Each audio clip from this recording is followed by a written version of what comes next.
Arc Raiders came out about 2 months ago, and I am already hooked. This game is great. I, like a lot of people who picked it up, are quite new to extraction shooters. On top of that, I've never been a major shooter guy.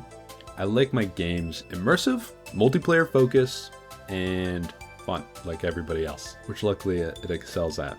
I've put so much time into the black hole, which is Arc Raiders, that I might as well be nuclear spaghetti at this point. I think what drew me to it was the level of polish everything had. It was late one night and I decided to check it out because I heard from somebody that it was pretty good. That messed up my sleep schedule and I've never slept well since. The 2 days after, I pulled all-nighters. It was great. The initial phase of learning how to play this game was awesome. The lighting is incredible. The sound design is amazing.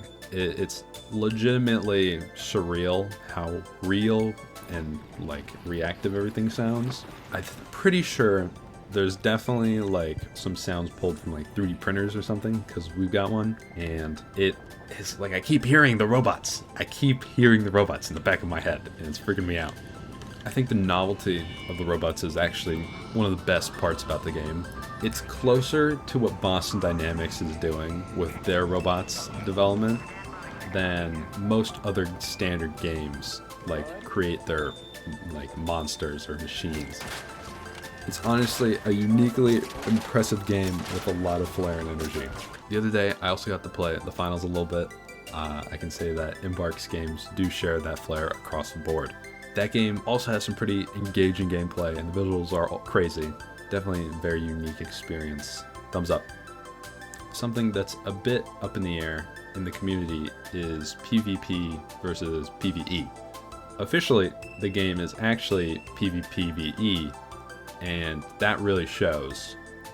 A lot of people don't want PvP because it's when you work hard for maybe up to 30 minutes in a round, and to get a pack full of loot and some guy steals it last second at extraction. Or I've seen some people go out of their way just to hunt people down. Not even to loot, just to like go after people and be assholes.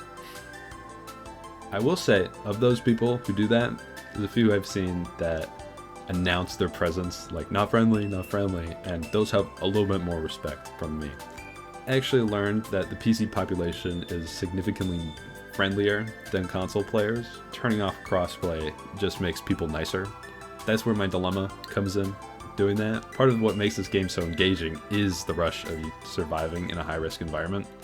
If everybody you run into is friendly, half of the risk in the risk and reward system is gone. Like, in a normal match, even with late joining, which is also a thing, the loot begins to funnel into a smaller group of people because people are dying in some way, right?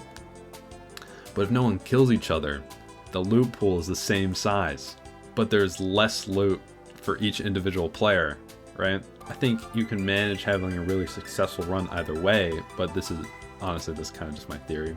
Imagine you have like 16 Oreos, and like imagine you have 16 Oreos, and there's 16 kids in a room trying to get the Oreos. There's only so many Oreos. If everybody gets an Oreo, everybody only gets one Oreo. But like, let's just say, like little Timmy, like explodes. That's one extra Oreo, but that's not an even amount of Oreo to go around, right?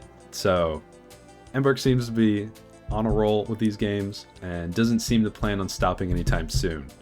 So far, there have been monthly major updates and constant community support. Like a day or two ago, they just gave everyone $10 of in-game currency. What company does that? All wins in my book. Thank you. Remember to like and subscribe. And if you have any ideas of what I should cover next, let me know.